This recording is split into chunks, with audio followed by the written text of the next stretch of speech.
ज्यांची 40 वर्ष पूर्ण झाली आहेत त्यांच्यासाठी समर्पित आठवणी।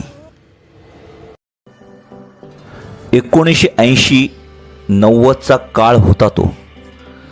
त्यावेळेस आम्ही लोक भाड्याने छोटी सायकल घेत होतो।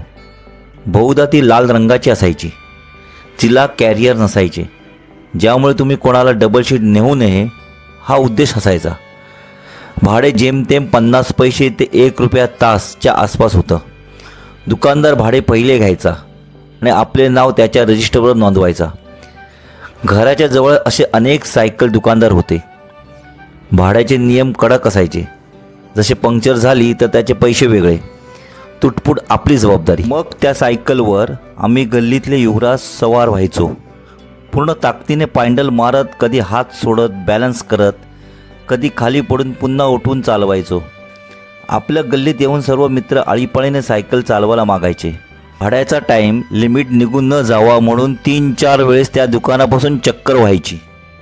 एव्हाना आमच्या घरी तेव्हा मोठी काळी ॲटलस सायकल आणली, पण तिला स्टँडवरून काढणं आणि लावणं त्यातच अर्धा एनर्जी वाया जायची आणि वरून वडीलधाऱ्यांचा धाक, खबरदार हात लावू नको सायकलला, गुडघे पोडून घेशील।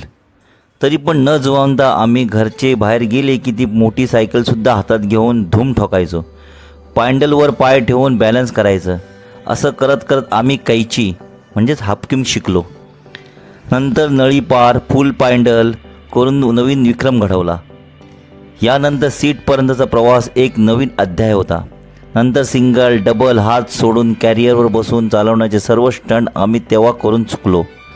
खरंच जीवनाची सायकल अजूनही चालू आहे, पण आता ते दिवस नाही, तो आनंद नाही। गेले ते दिवस, राहिले ते आठवणी।